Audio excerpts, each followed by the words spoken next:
into a stack of sources that explore some of the biggest contradictions of being human. Right. Things like, how do you find closure when life just, refuses to give you an ending? Exactly. And how do you build a meaningful life when you know your time is tragically finite? And we're doing this through the eyes of two teenagers, Hazel Grace Lancaster and Augustus Waters. We're looking at a relationship that's defined, not just by love, but by this constant, relentless presence of death. And we begin, maybe fittingly, in a place called the Literal Heart of Jesus Support Group. Uh-huh. It's a church basement where 16-year-old Hazel, she's on oxygen, completely obsessed with this one book, meets Augustus Waters, or Gus. Gus is 17. He's charismatic. He's a survivor of osteosarcoma, which, cost him his leg. And the dynamic between them is set, instantly. Oh, immediately. Gus is this classic hero type. He's witty, he's a bit dramatic, and he is just searching for a grand narrative for his life. He even compares Hazel to a millennial Natalie Portman. But then he pulls out the first real point of conflict. The unlit cigarettes. That moment, it's not just a detail, is it? It's the philosophical flashpoint for their entire relationship. It really is. He tries to frame it as this big metaphor for control. Right. You put the killing thing right between your teeth. But you don't give it the power to do its killing. It's his attempt to sort of symbolize his defiance. But Hazel, who is living with the physical reality of this every single day, she is just not impressed by the performance. Not at all. She calls him on it right away. She calls it his hamartia. His fatal flaw. Exactly. For her, it's not brave. It's a childish distraction from the real suffering she's going through.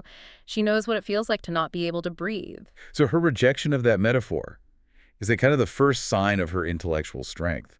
It forces him to drop the act. Absolutely. She doesn't have time for false courage. And that radical honesty, it leads us straight to the core philosophical battleground here. Which is that Hazel has already accepted this crushing reality. She says, depression is not a side effect of cancer. Depression is a side effect of dying.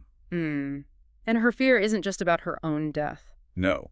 The sources keep coming back to this idea of her being a grenade. Yeah, that she's just destined to explode and inflict pain, shrapnel wounds, she calls it, on everyone who loves her. And she uses Gus's ex, Caroline Mathers, who died, as the prime example of that collateral damage. And Gus's fear is the complete opposite. He's not afraid of the pain he'll cause. He's afraid of oblivion. Right, of being forgotten. He has this deep, deep need to leave a heroic mark on the world. It's that whole great man ambition. But Hazel pushes back on that so hard, she basically tells him to get over it, to accept cosmic oblivion because, and this is a quote, God knows that's what everyone else does. It's an incredibly bleak viewpoint, but also weirdly pragmatic. Well, this friction, it really boils over through their friend Isaac. Isaac, who is about to lose his sight completely to cancer. His girlfriend, Monica, dumps him right before the surgery. And he spirals. Into pure rage. And Gus, surprisingly, he encourages it. Yeah, instead of trying to calm him down, he tells him to use it. He actually takes Isaac to his bedroom and tells him to smash his old basketball trophies. He says, try something that breaks. And that scene is this crucial release. It's that grenade energy Hazel fears. But here, it's almost productive. And it leads right into that iconic line from the book Hazel loves, an imperial affliction. Pain demands to be felt. It forces them all to admit that bottling this stuff up is way more destructive than just letting it out. And that need for honesty, for some kind of resolution, is what sets up the whole trip to Amsterdam? Right, because Hazel is desperate for closure on that book, An Imperial Affliction. It just stops mid-sentence. She has no idea what happens to the main character's mother or this Dutch tulip man. And she needs that epilogue because, her own life doesn't have one. She's craving some kind of narrative certainty where her body offers absolutely none. So Gus, ever the grand romantic, uses his one wish from the Genie Foundation. The wish he got after his amputation, yeah. He uses it to take her to Amsterdam to meet the author, Peter Van Houten. And the sources really emphasize how symbolic this whole thing is. It's not just a trip. Gus orchestrates it like a metaphor. The Rick Smith's jersey, the orange blanket. And the picnic near that sculpture, the Funky Bones. Yes, the Funky Bone sculpture. It's this enormous skeleton that kids are climbing all over, playing inside the bones. And Gus points out that the symbolic resonance is just endless. It's this perfect image of life and death being tangled up with joy and play. It's a beautiful, profound setup, which makes what actually happens so much worse. The meeting with Peter Van Houten is a complete and utter disaster. Instead of some enlightened sage, they find this cruel, pathetic, drunken recluse. He's horrible to them. He starts talking about Zeno's tortoise paradox and Swedish hip-hop. Anything to avoid her questions. He completely dismisses his own works as he disavows everything in that putrid novel. The pedestal is just shattered. It's devastating.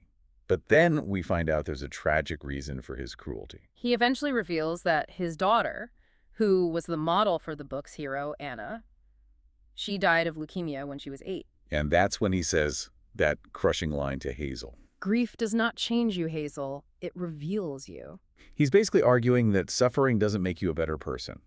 It just strips away the polite mask and shows who you really were all along. So this trip that was supposed to bring closure? It delivers the exact opposite. It delivers total fragmentation. And almost as soon as they get back, Gus reveals his secret. The cancer is back. Yes. And it's everywhere, lining of his chest, his hip, his liver. He kept it from her because he didn't want the trip to be about him declining. He wanted to give her that one perfect thing. And it's this agonizing moment where Hazel realizes her grenade theory is coming true. But she can't unlove him. She won't. And despite knowing the clock is ticking, they lean into the time they have left. So intensely. You get that incredible scene at the Anne Frank house. The kiss. Yeah. Where she has this realization that the broken and the vulnerable, they're the ones who should just sink into love. Yes. And this is where Gus really transcends his fear of oblivion. He tells her, It would be a privilege to have my heart broken by you. I mean, what a line. He's accepting the pain, knowing the cost, because the connection is worth the sacrifice. But the story doesn't spare us the reality of his decline. The loss of dignity is excruciating. It all culminates in that awful scene at the Speedway gas station. Oh, it's brutal. It is. This is where his whole unlit cigarette metaphor just completely fails him. He Yeah. desperately wanted to do one little thing myself. To buy a pack of cigarettes? And he has a traumatic G-tube malfunction right there.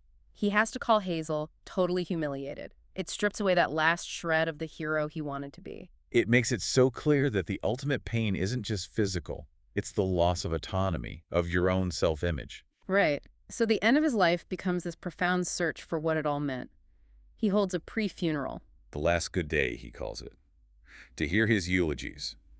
A final attempt to control the narrative. And the speeches really highlight this tension between, real emotion and the cliches we use around death. Isaac's speech is beautiful. So honest. He says he wouldn't take robot eyes because he doesn't want to see a world without Gus in it. And Hazel proclaims their epic love story, But then you get the minister's sermon. which is all about Gus's courageous battle and being healed and whole in heaven. And Hazel just rejects it. She sees how it minimizes the actual messy, complicated life he lived. That rejection is her final commitment to honesty over comfort. And after he dies, we finally get Gus's real last words. Which were almost lost. His dad finds a notebook with pages torn out. Pages Gus mailed to Peter Van Houten. It's the epilogue Hazel always wanted, and it's delivered by the last person she ever expected to see. Van Houten shows up at the funeral. And he finally does the right thing. He gives her Gus's letter. And in it, Gus's entire philosophy has shifted. He says the marks humans leave are often just scars. Dictatorships, minimals. Exactly. Destructive or meaningless things. He argues that real heroism isn't doing big things, it's in noticing things. The quiet observation of life. And then he delivers the final truth he learned, reframing the whole argument about pain. He writes, "You don't get to choose if you get hurt in this world, old man, but you do have some say in who hurts you. I like my choices." And that's the triumph. That's everything. His need for a huge legacy is replaced by Hazel's realization. Choosing who you love, even knowing it will end in pain, is the ultimate choice. It's the victory.